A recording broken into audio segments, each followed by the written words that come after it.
Captain Ashok Mahapatra is online already with us. Captain, can you hear us? Yes, I can hear you. Loud and clear, Captain. Welcome. Ladies and gentlemen, Captain Ashok Mahapatra is the former Director, Maritime Safety Division at International Maritime Organization.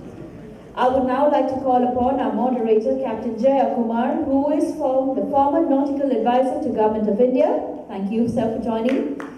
Ladies and gentlemen, also calling in Captain Tushar, the General Secretary, the Maritime Union of India. Pleasure to have you with us, Captain Tushar. I'd like to call upon the CEO of Maritime Association of Shipowners, Shipmanagers and Agents, Captain Shiv, Halbe. And of course, Captain Kunal, Katyal, General Manager, Wilhelmsen, Ship Management India Private Limited. And I rightly called him Mr. Personality yesterday, so thank you for joining us on stage. I'll hand this over to Captain Jayakumar to take this forward.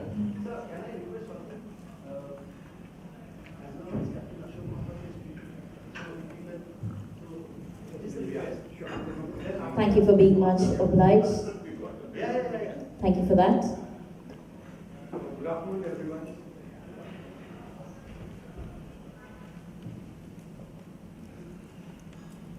Good afternoon, everyone. And good day to everyone not in this room, watching from overseas. Whenever an incident occurs, the first question that comes to mind is what are the international bodies and what are the governments doing, especially with respect to seafarers' woes. We have Captain Mahapatra with us, who was the head of the Maritime Safety Committee of the International Maritime Organization. Who better than him to inform all of us as to what would be the role of IMO vis-a-vis the seafarers. Sir, over to you. Thank you, Captain Jayakumar. At the onset, first my apologies for not being there in person. And that is not out of choice, but due to certain logistical difficulties which I could not make it. It indeed gives me a great pleasure to speak here with you all for a few minutes. Just to bring out a few, or rather clear a few cobwebs around from the minds of everybody as to who is responsible and how is the seafarers' woes addressed. Now, at the onset, the situation becomes a little more complicated, primarily because of the various jurisdictions that one travels through when shipping, because it's an international jurisdiction and the ships move from one place to another, and then the national laws of this, first the flag state and then the coastal state comes into the picture. So, and let me make very clear, because there is some kind of misnomer that IMO is responsible for the seafarers. Unfortunately, that is not absolutely totally correct. The IMO primarily is a technical legal body which does develop and adopt regulations for shipping with related to safety, security, and pollution of the environment. Traditionally, the issue of seafarers has always been with the International Labour Organization, and in fact, not many of you all will know that the present STCW convention, as it started, had its origins in the International Labour Organization in as early as in 1966. However, because of the peculiar setup, or rather a rather difficult setup, because the ILO is tripartite, and unless it is agreed among all three of them, it doesn't really carry forward. And actually, the fact is, it starts with the employer and the employee first agreeing on it before the governments come into the picture. Now, from 1966, the Committee of Training went around looking at things, and until late 1970, mid-70s, when the SOLAS Convention was ratified and then the MARPOL was adopted, nothing had moved forward as far as the STCW Convention was concerned. And during one of the meetings of the chief executives of specialized agencies, the Director General expressed concern to the Secretary General of the IMO, who was none other than Dr. C.P. Srivastava. Dr. C.P. Srivastava immediately took it on board, and believe me, we had it ready within a period of a couple of years, which led to the first STCW Convention of 1978. And this is how it works. Now, when it comes to seafarers' issues, the primary responsibility lies with the flag state, where the seafarer is serving. Earlier, it was not that much of an issue because most of them served on their own flagships, but since the 70s until now, it has become a multilateral, national crew, and the things have become very much more complicated. And this is where we have to be very careful in dealing with it, and we have to be sensitive also. So the prime this thing comes out is that the ship owner must keep liaising with both the flag state as well as the coastal state, and in addition to the certificate issuing country or the nationality of the crew. And again, like I said, it is complicated because with multinational crew, you may have different crews on board various issues. So when I hear that what is IMO doing or what is not doing, it's very difficult to explain that. First, IMO is not a policing body. Second, whatever the regulations that are developed, even that we do not have the authority to ensure that it is being implemented. That is because every country has a legal system of its own, and these international laws have to be translated into national laws. And it's only then does it get the blessings of the law. And if this is not done, the courts nowhere in the world will accept it. So that becomes, so one of the things that needs to be done is that the ship owner agreed he has a lot of difficulties, but he must develop proper communications with all these three entities, namely the flag state, the national state, and the coastal state. And this is where it becomes very difficult, because in both coastal states and flags, mainly in the coastal states, they are governed by the national laws of that state. And that can be very complicated for the simple reason the people who deal with shipping are not the people who deal primarily with whether it comes to immigration, shore leave, because that comes under a different ministry, and that each country has its own interests or own challenges that it has to meet. So this is all I would start off with.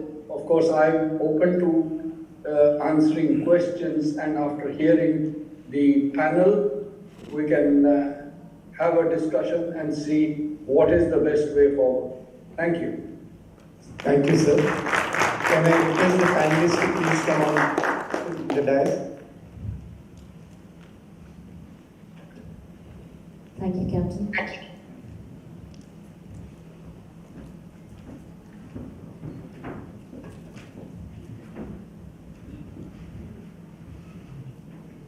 We have heard the perspective from the IMO, its role, and how it has a very limited role in case of individual incidents that can happen. But then who is responsible, and what are the seafarers' woes? It's a very wide topic. I think there is a time constraint. Shaukat has said that we should try and wrap it up as quickly as possible. From the seafarers' side, since it is seafarers' woes, I will ask their representative to bring in his point of view, and then we will request the ship owners' side. So, Captain Tushar.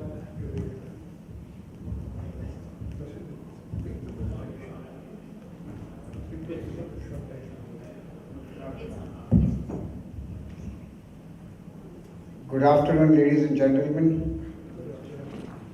Good afternoon, sir, and my colleagues on the dais. Thank you for giving us this opportunity to speak on behalf of the seafarers. I represent the seafarers, the officers union, and day by day what we say is we get a lot of these messages coming in. The grievances have increased threefold. There is not a single day where there is not a message about a seafarer having issues with respect to wages, discrimination, being stranded, and there are even small trivial issues. There are even family issues that are happening. A lot of families are writing to us directly. Sometimes we feel, do we have a role to play in this? Because it's a personal matter, it should be sorted out between themselves. But then here we are, since they do approach us, we have to come to their aid. So as far as the grievances are concerned, the most serious ones are the ones which have been either stranded for no fault of them. There are many of them, and they are for years together languishing in jails. Our governments are doing a lot for them, but that lot is still not enough. Just a few cases I would like to speak. There are 3 officers which are stranded in Iran, master, chief engineer and a second officer. They have already paid the fines. Their families have gone across. They have paid those $10,000 each. They have the court receipts. They have finished their term of imprisonment, and they are still not being released. Now, I've been around in the hem for the last 6 months, and I've been handling this case. I have even had the second officer's wife come over from Pune, and since our ITF Captain Stephen Cotton was there, I introduced her with him, and still nobody can get them released. It has gone to the External Affairs Ministry. This case, the second officer's wife had personally gone and met the Chief Minister of Maharashtra. They have issued a letter. It has been taken up by our government now. But they're saying it is now going to be on exchange of prisoners. So we do understand that the governments are also having issues. It is not easy for anyone. These cases are well registered with the DG Shipping, because every case that we get in, we go to the DG Shipping, we go to the shipping master, we also approach the embassies to resolve as quickly as possible. But it is taking time, and I do not know how long the families have to hold the patience. There are cases in Senegal, there are cases in Dubai. We all know the very famous one of Hiragirin, which is there with Nigeria. No fault of the officers. And what we have been seeing of late is the Indians are the ones which are always been abducted or being held back. There are also other nationalities on board, but they all get released, but it is most of the time it is the Indians who get stranded. Either our government is a bit slow. There is a very famous, very clear thing from the government: we are not going to give any money. Well, we respect that. Nothing wrong in it. But then you have to have a better, dialogues through different channels from the owners. They have to pressurize the owners of the flag states to get them released. And unless these things happen, our families are going to suffer. The families also ask us if we can assist them, because you see they are financially also broken down. Leave apart what they face, but the finances is something only keeps you going. Emotionally they are already broken down, but who's going to give them the aid? Nobody. Even the owners stop giving the finances. And how long can even the unions keep giving the finances? We also have our restrictions. So this is one of the major things. As an MUI, we reach out to every seafarers, but we do find that a lot of them are not paying our membership. They do not want to come forward. They feel the fee of 1,800 is far too much to be paid on an annual basis. And that's a joke. We go out for a dinner tonight, the 2,000 rupees we spend within no time. Even the companies are reluctant to give us the welfare benefits, because it is only through that money that we do offer them even the medical assistance, reimbursement. We also assist in the education, giving scholarships. But unless people reach out to us, we cannot do much about it. We also help people with the COCs, CDCs, and there is an endless programs that we help as from the MUI. So I would like to request all the major companies and all officers to be the members so that we can take it and help them out and their families. Thank you very much for the time, sir. Thank you, Capt. What we have heard is the problems that the seafarers face, the solution, who is responsible. We are still to come to a solution. Before I give my view on it, I will ask the Maritime Association, the MASA's Chief, Captain Shiv Halbe, to give his views. Good afternoon, and dignitary on the dais and my colleagues on the panel. The topic actually deserves probably a day's or 2 days seminar and not a 10-minute discussion. When the Maritime Labour Convention was formulated in 2006, it was much wanted as the Seafarers' Bill of Rights, that once this comes into place, all problems will be over. The contents of the convention, quite a few of the items in the convention are codification of practices which already existed, surely for seafarers. Before the convention came in, many of us have started our sea career in the 70s or 80s or maybe even before that. Surely was hardly a problem anywhere.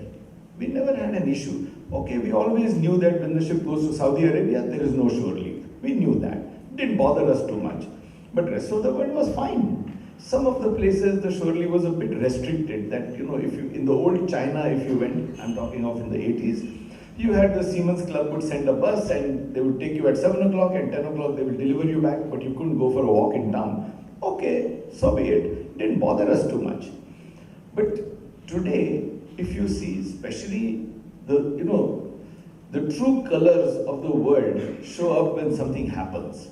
And the pandemic is something which showed us the true world, what it is.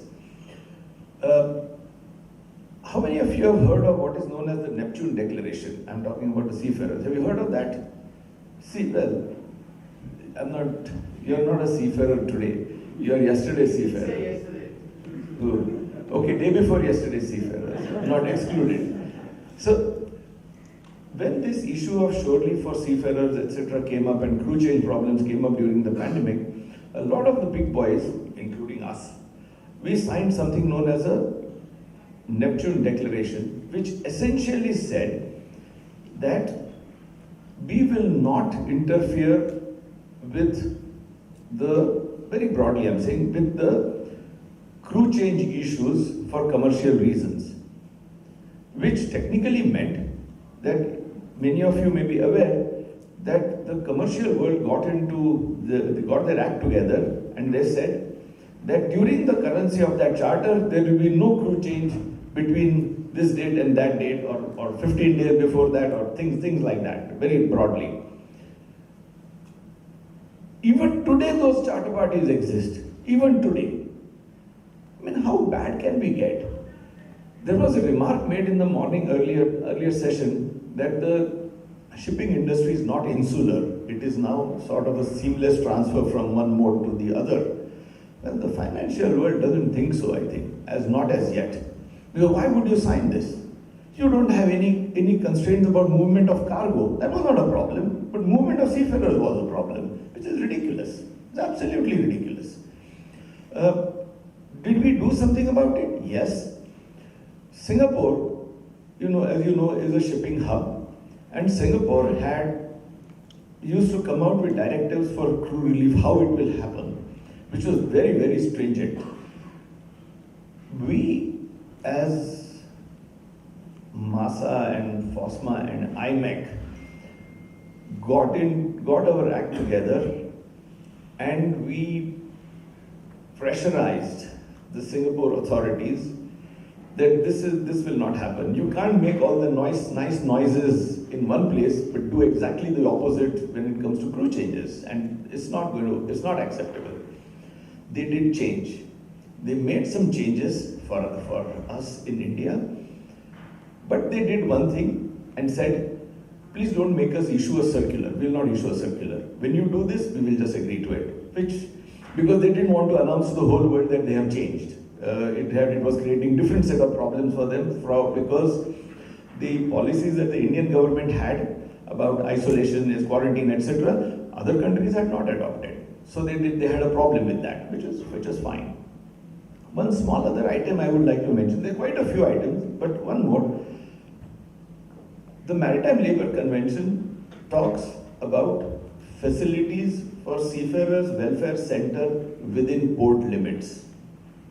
How many ports in India and rest of the world have these welfare centers within port limits? New ports are coming up all over the world, including our country, and nowhere there is a requirement of a welfare center. But why did our government and other governments sign the Maritime Labour Convention? They don't sign it. So you can't pick and choose as to what is convenient to me, I will implement. What I can get others to implement, I will make them do it, but I will not do it. It doesn't work like that. I think the world is changing, and we need to be bold and stand up and demand that. Thank you. Thank you, Halbe sir. I'm sure very valid points that have been raised. I will now bring in Captain Kunal with his perspective on this issue that we are discussing now. Good afternoon again, everyone. Thank you for having me on this panel. I think this is a great, it's a very relevant topic up for discussion, and as I totally concur to Captain Halbe that after MLC we thought all our troubles were over, whereas it looks like the troubles are only becoming bigger and bigger. Just for the sake of discussion, the discussion is about seafarers' woes, and I think I would like to break down the seafarers into 4 different categories here, just for the sake of discussion. One is somebody who's on board, who probably has most companies have a good, very well-defined grievance mechanism where seafarers know what they need to do if at all they have any issues, any concerns. Seafarers at home, doing nothing, spending time with family, their woes are addressed in many ways by their employers, companies where they are serving. Thirdly, there are seafarers who are at home but going for their next level competency examinations. They have woes which I have reasons to believe that are still not addressed in the right manner or are not holistically addressed, and maybe there are areas where we can do something about it. And fourth category, which is in my opinion the most important category, are the aspiring seafarers. While they do not,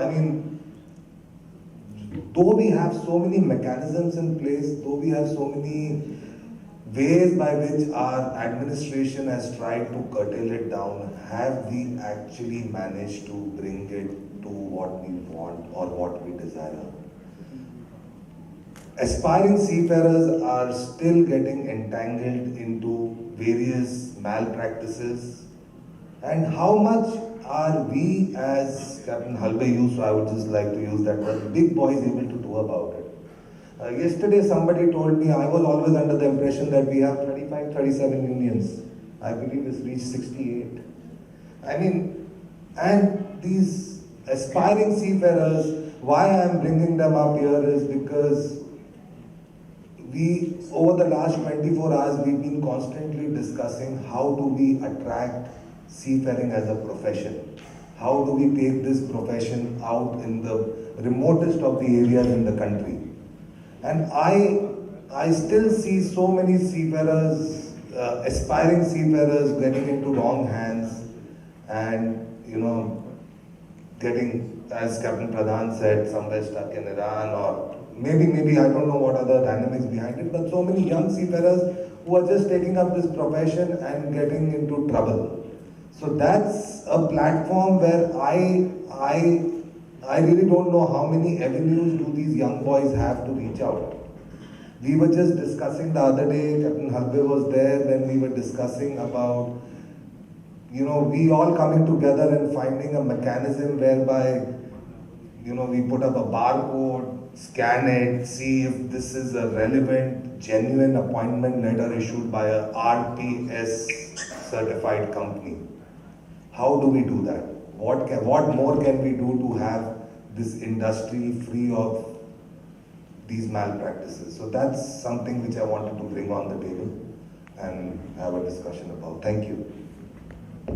Thank you, Captain Kunal. What we have heard is the views. Now, with regard to who is responsible, I think we have not yet addressed it. And I'll give you my view on it. I have been in the government, so my view may be biased towards the government. But looking at it in a balanced way, I will invite attention to what Captain Mahapatra had said.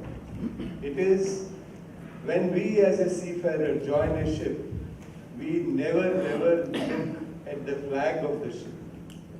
If I am going for a job, let's say to the US, and an incident happens in the US, which is the law that applies? Is it the Indian law or is it the US law? Similarly, as a seafarer, when I am joining a ship, what is of most importance for me is to know which country's flag am I going, what are the laws there.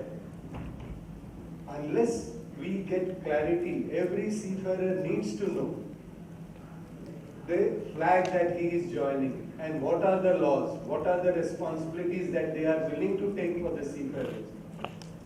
Second comes, we come across a number of such issues, is if today I drive a car, let's say again, since I use US as the example, and I meet with an accident there, can the government from here do anything, or am I required to go through the legal process of that jurisdiction?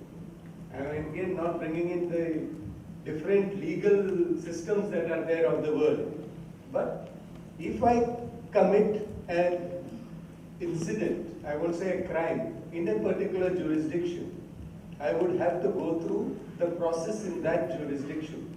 So if I have possibly committed a crime, which the authorities of that place believe it is, then can the Indian government interfere straight away, or will the courts of that place need to take a decision?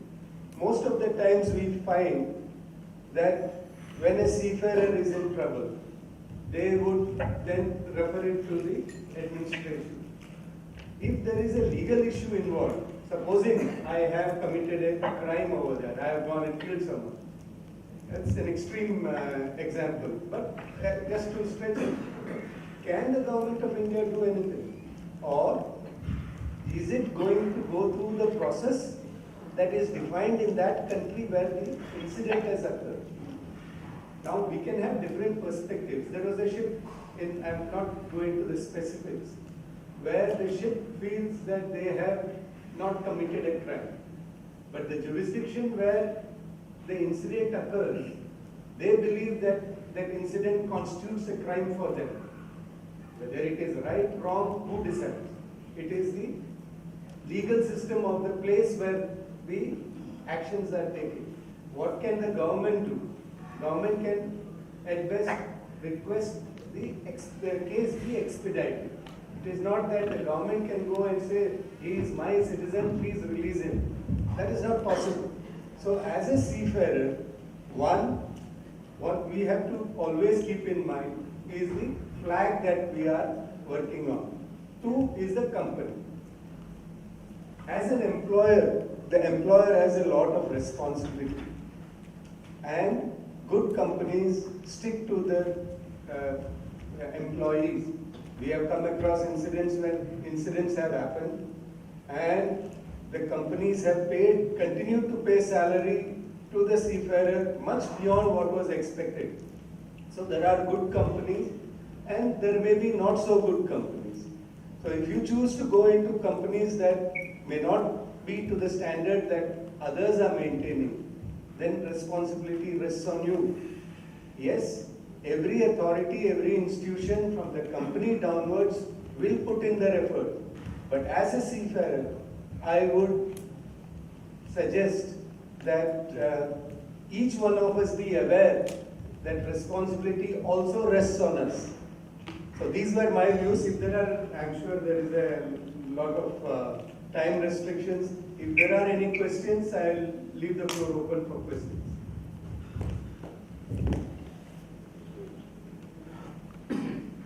I just see there's a question there.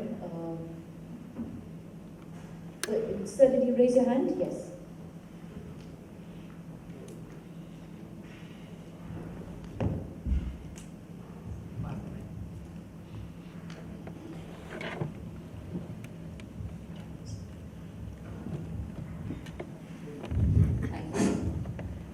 Good day to you all. My name is Captain Saudi Cardozo, sailing master. Basically, sir, I have listened to you also, you guys are the guys who are leading us. About the seafarers' woes, I want just to sum up with some of our woes which we have. First of all, with the COVID pandemic, we seafarers have been imposed on the COVID boosters to be taken on and off. Two vaccines were taken, on top of that a booster. Now with this, our reluctancy we have shown to the companies, a lot of companies, and even the authorities have told some of them the hazardous of these COVID boosters. Now what happens, some of the countries are imposing on the seafarers, without a booster you won't be able to come inside. So this presents us in a very worse situation. Okay? Yes, and then that's what you can say about the seafarers. Probably the retirement age will not be 60 anymore, 45, 50, with all these things. With the COVID vaccines and all, you see a lot of medical examinations and all, the hemoglobin levels and all are coming up of the seafarers. So no one thinks about all these things. With these conditions, I can say most of the seafarers, you can see the crew, you can say mostly 45 to 50, they are off the sea.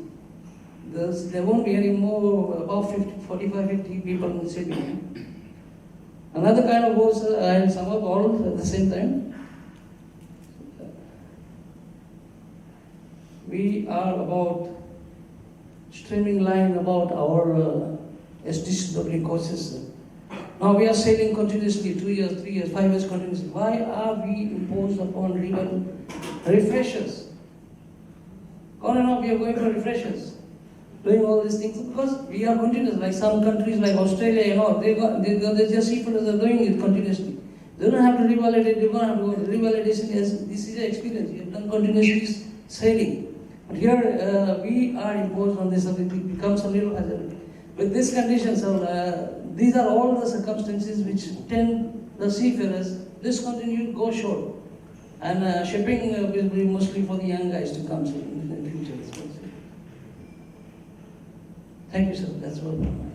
Thank you for the questions. The first one, if I will just put it in a brief perspective, essentially what you are asking is there a different or there is a different regime for seafarers other than the other travelers? If I am a traveler, let's say going into a particular country X, I am not required to do a third COVID booster, but if I am a seafarer, I am required to do a third booster. I would ask Halbe to just give his views.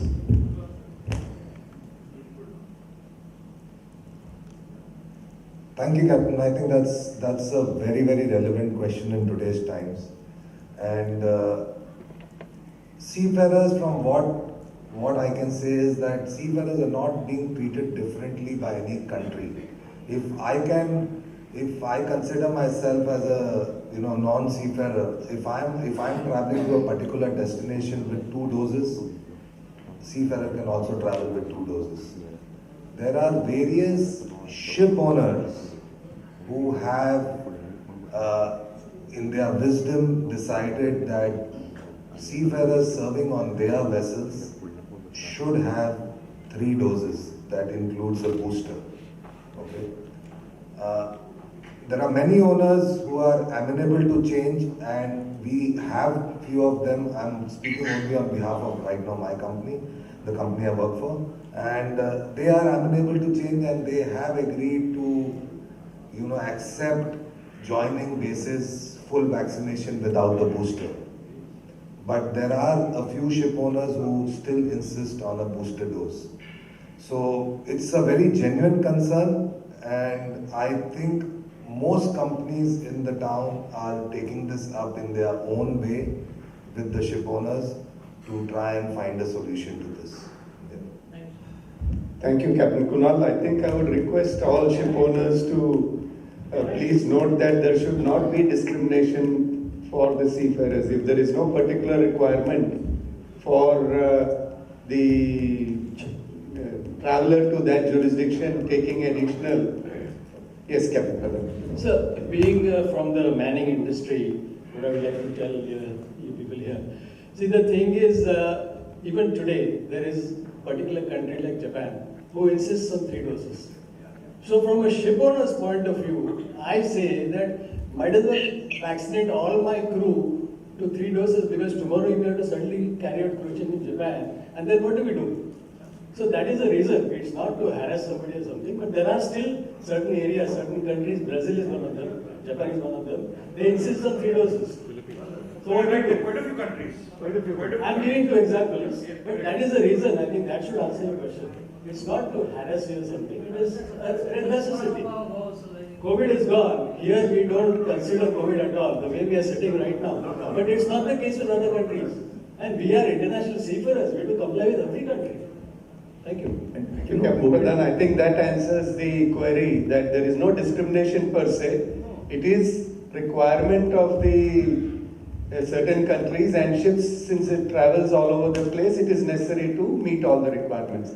I would, and one other thing, COVID is a relatively new issue. Okay? It started only 3 years ago, and a lot of things have been reactive. Even the World Health Organization has given guidances which are reactive guidances. They are not given. If you see their policy for polio eradication or etc., it's a very well-founded, strong policy implemented globally. But COVID they don't have, because they are reacting. As the data comes in, they are reacting to that. That's unfortunate. So secondly, you raised the issue about STCW, and I would like to answer that. STCW is very clear as to which courses you need to refresh every 5 years. It is categorically given in Chapter 6. And our government is only following the STCW. Captain Jayakumar will answer maybe more that our government is required to undergo audits for compliance with STCW. And that's the only reason we are required to do that. I don't want to comment about what Australia does or what South Africa does. I don't think I have any right to comment on what they do. But it's only for compliance that we are doing the revalidation or refresher, as you mentioned. That's all. I'll just clarify on that a little bit later. We have Captain Daniel with us online. Daniel, you can say a few words. Thank you, sir. It's a big surprise. Ashok has put me in here. Thank you, everyone.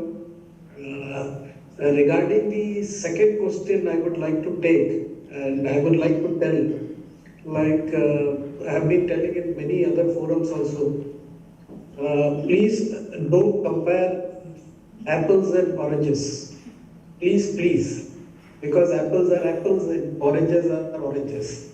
India is a labor supplying country, and our responsibility is much more than other countries.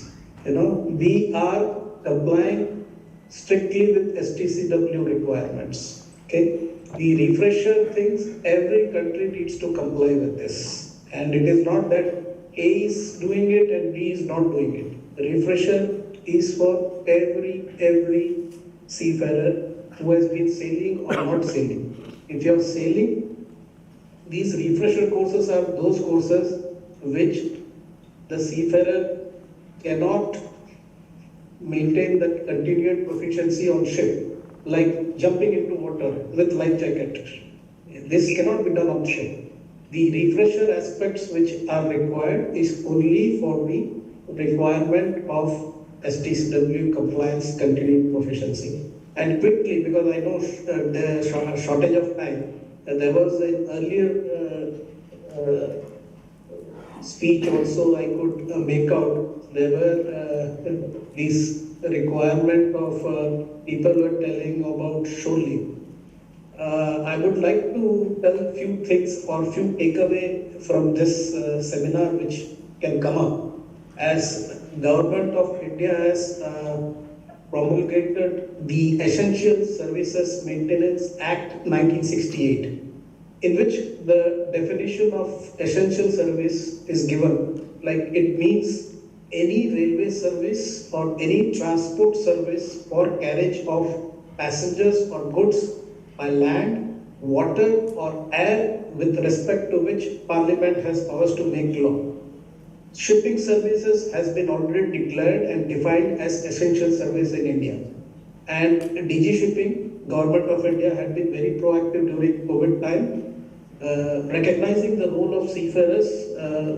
They are playing a widespread role in world trade and global commerce. And DG Shipping had been sympathetic to this, their need of change, and had given series of SOPs and series of proactive measures and had come up with crew change and crew relief requirements.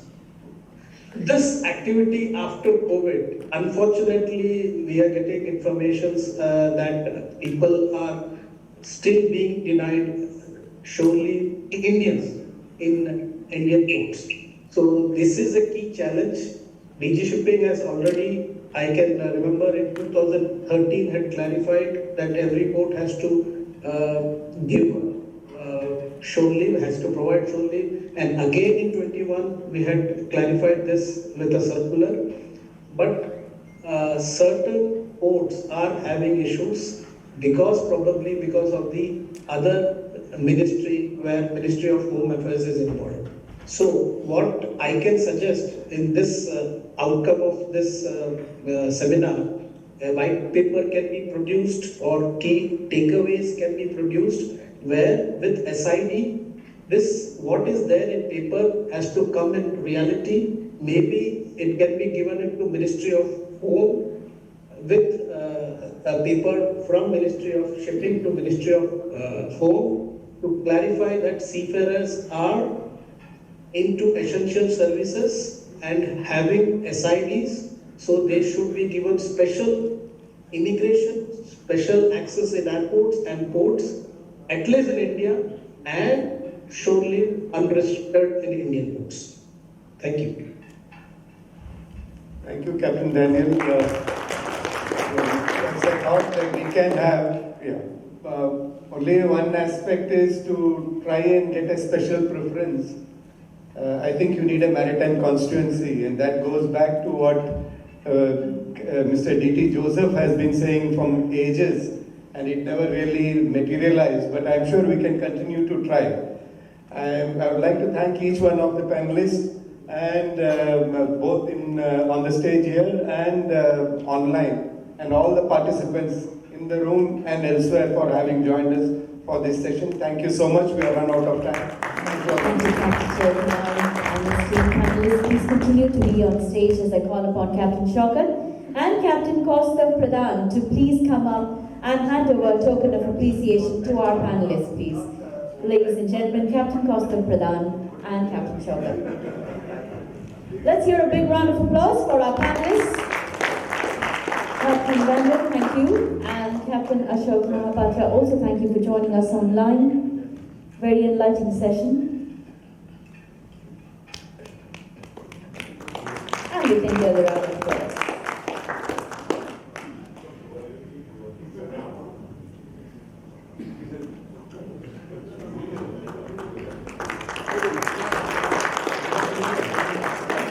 I think this is a little takeaway that you will never forget.